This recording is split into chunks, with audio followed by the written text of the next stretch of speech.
Hey Mike, well it's 10:20 on a Sunday evening, and I almost didn't make this, but if I don't do it now, it's probably going to be a whole other week. I had a very busy weekend though, so it's late, and I hope I can be coherent.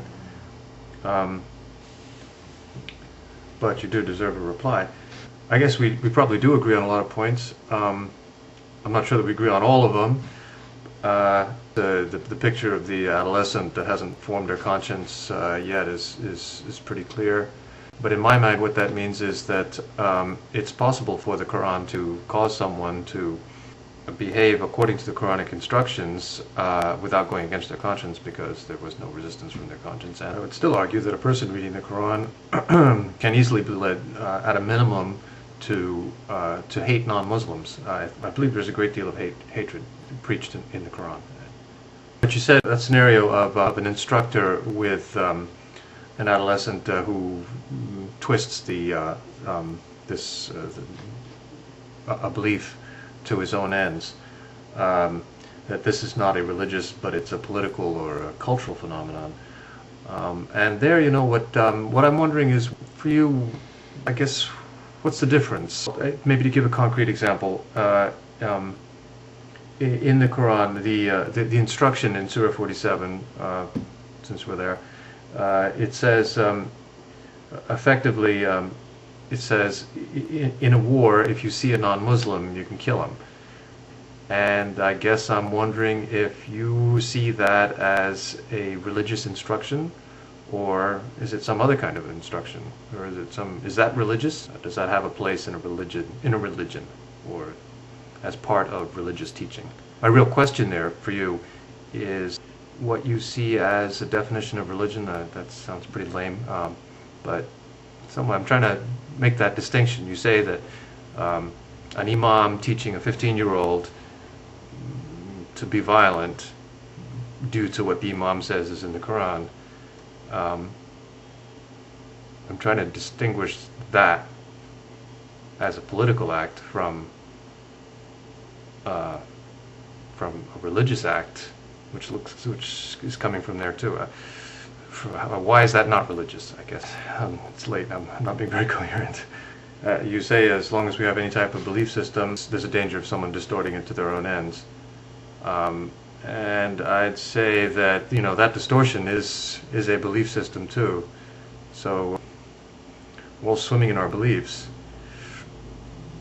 And to what extent are some of these beliefs to be classed and separated apart as religion, as a religion that must be good, sort of by definition?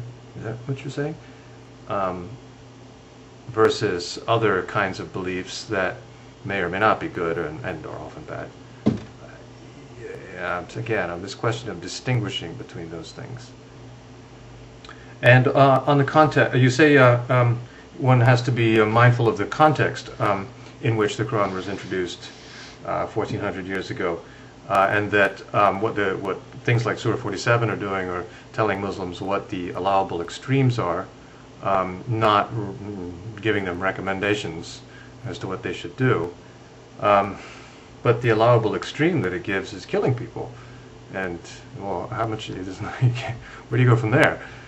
It's not much of a limit. And this is supposed to be an allowable extreme when your back is against the wall.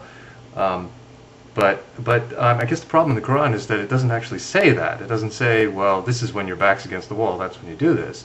It's just sort of assumed, since it was written pretty much during a period of perpetual war, it was just sort of assumed that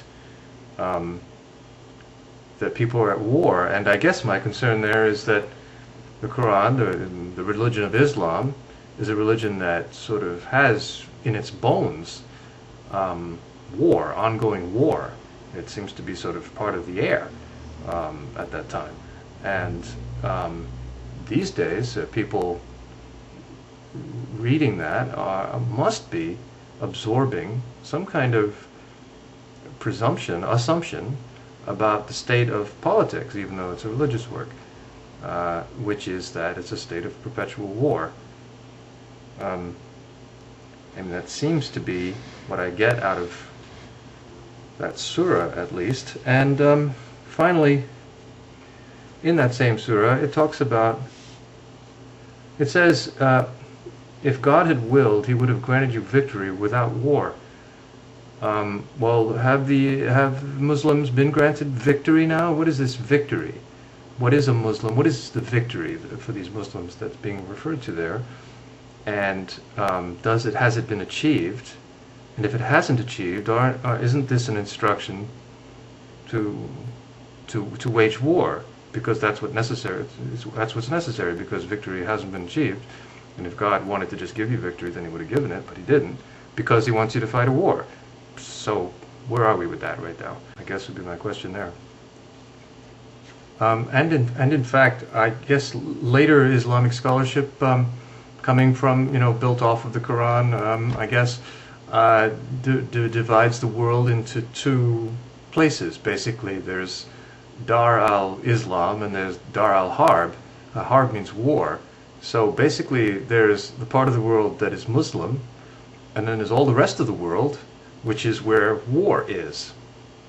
And so when they say Islam is a religion of peace, what they mean is that after they've kicked your ass and they rule you, then everything will be peaceful in the Islam part, in the Muslim part of the world. And if you're not in that part, there's a war. I think basically it's pretty clear that Muslims need victory, and God has decided to test Muslims by making them achieve that victory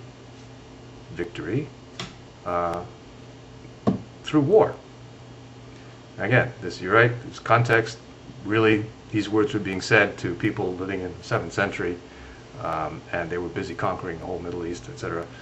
So does that apply today? Well, I mean, the spirit is in writing, and it's being taught by people who, rightly or wrongly, sound just like that.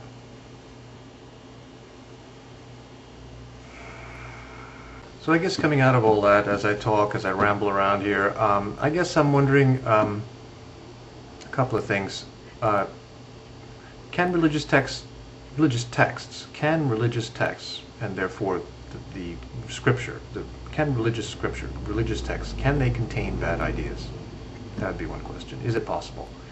And another question would be, the world is swimming with beliefs. Everybody has their beliefs, and some go farther than others. Some people just believe that bus drivers are mean, and others have elaborate pantheons of gods, etc. And so I guess my question is, in that sea of all kinds of beliefs, why are some that are just basically older and happen to have a lot of people believing the same thing together, sort of, or have a book that a lot of people have read, why are those beliefs automatically seem to be automatically better, in your opinion, than the beliefs than some of these other beliefs? So some random imam focuses on Surah 47 and preaches war.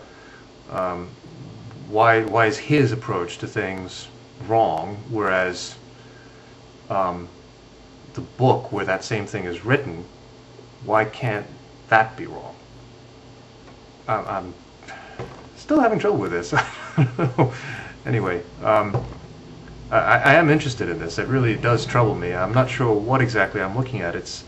I mean, it's a good thing when I find myself in this position. I'm not quite sure what questions to ask. I'm not sure quite why things don't seem clear to me, but anyway, if you have anything to say about it, I'd appreciate it. Bye.